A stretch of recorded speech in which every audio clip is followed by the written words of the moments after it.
श्री भागवत भगवान की आरती, पापियों को पाप से तारती। श्री भागवत भगवान की है आरती, पापियों को पाप से तारती। नमस्कार दोस्तों, आज की खबर दरअसल बहुत ही ज्यादा आपको चौंकाने वाली है, क्योंकि दोस्तों नागपुर की एक संस्था ने हमारे सनातन धर्म की शक्ति को ललकारा है।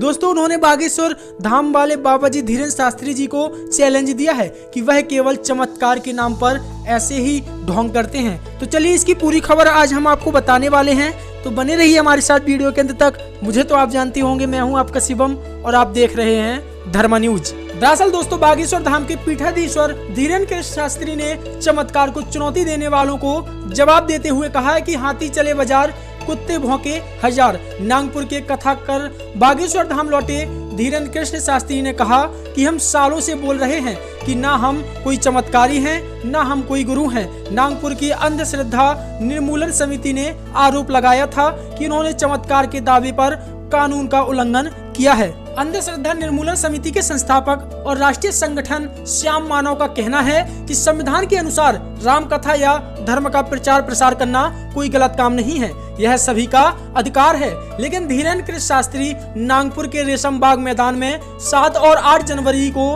आयोजित दिव्य दरबार में चमत्कारी दावे कर कानून का उल्लंघन किया है। मानव का कहना है कि इस दावे का उसके पास वीडियो भी है। वहीं समिति का कहना है कि हमने शास्त्री को चुनौती दी थी कि अगर वे सही साबित हुए तो हम 30 लाख रुपए देंगे, लेकिन वे चुनौती को अस्वीकार करते हुए 2 दिन पहले ही कथा खत्म कर चले गए। समिति की मांग है कि कृष्ण शास्त्री के खिलाफ केस दर्ज किया जाए और उन्हें गिरफ्तार भी करें। वहीं धीरेन्द्र शास्त्री जी का कहना है कि हमें किसी भी प्रकार के प्रमाण की कोई भी जरूरत नहीं है, हमें बागेश्वर बालाजी महाराज पहले से ही प्रमाण दे चुके हैं। हम सालों से बोल रहे हैं कि ना हम कोई चमत्कारी हैं, ना कोई हम गुरु हैं, ना ही हम कोई ईश्वर हैं। हम तो अपने बागेश्वर बालाजी के सेवक हैं, जैसी प्रेरणा लगती है हम वैसा करते हैं। हमने आगामी सभी कथाओं के समय को 2-2 दिन कम किया है। दरबार यथावत रहेगा क्योंकि वह बालाजी की प्रेरणा से लगता है। और उन्होंने कहा कि नागपुर में भी 2 दिन का दिव्य दरबार लगा था।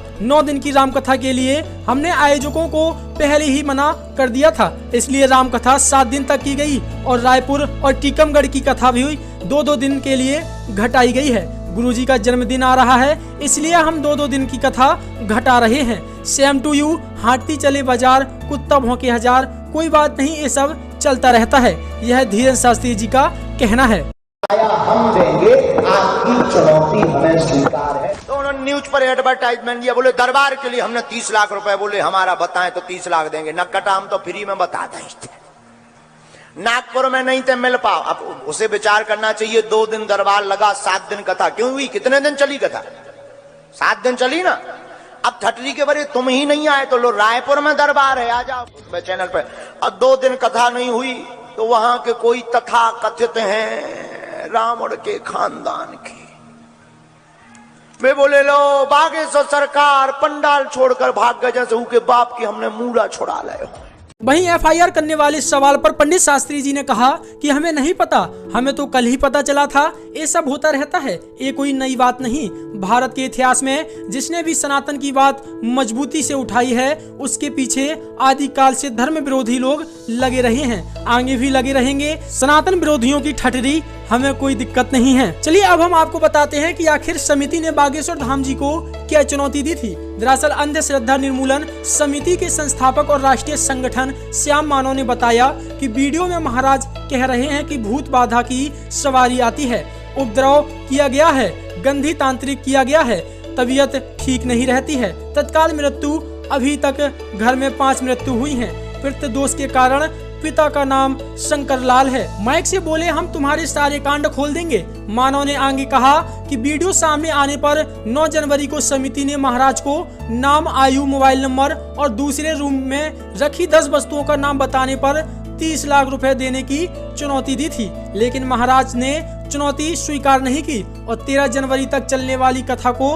2 दिन पहले 11 जनवरी को ही खत्म कर दी और महाराज नागपुर से चले गए। और वही समिति के संगठन ने कहा कि हमने सहायक पुलिस आयुक्त और पुलिस आयुक्त से शिकायत की थी। उन्होंने जादू टोना विरोधी कानून के तहत बागेश्वर सरकार का भांडाफोड़ करने के लिए 19 जनवरी को आज्ञा राम देवी चौक स्थित गुरुदेव सेवाश्रम में आयोजन किया है। समिति का कहना है कि जरूरत पड़ने पर हम अदालत का दरवाजा भी खटखटाएंगे। इसके अलावा अगर हमारी मांगे नहीं मानी गई तो हम आंदोलन भी करेंगे। नागपुर कथा के आयोजकों का कहना है कि समिति के पदाधिकारी सस्ती लोकप्रियता के लिए यह सब स्टंट कर रहे हैं। और वहीं महाराज जी का कहना है कि बागेश्वर धाम में बालाजी के आशीर्वाद से MP का सबसे बड़ा कैंसर अस्पताल बनने जा रहा है।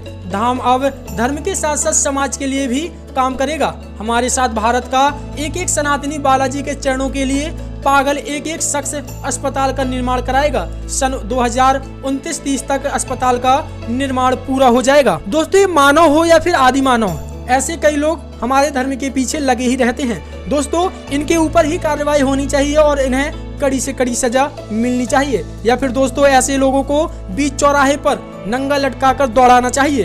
तो दोस्तों, जल्दी से जल्दी इस वीडियो को लाइक करके सभी जगह फैला दीजिए, जिससे कि ऐसे लोगों की ऐसी तैसी हो सके। धन्यवाद दोस्तों, वीडियो को लास्ट तक देखने के लिए। जय हिंद, जय भारत, जय हिंद की सेना, जय सत्य सनातन धर्म की। और जो भी हमारे सनातन विरोधी हैं वो ऐसे ही जलते रहेंगे और इस मानव आदि मानव की ऐसी तैसी होना ही जरूरी है।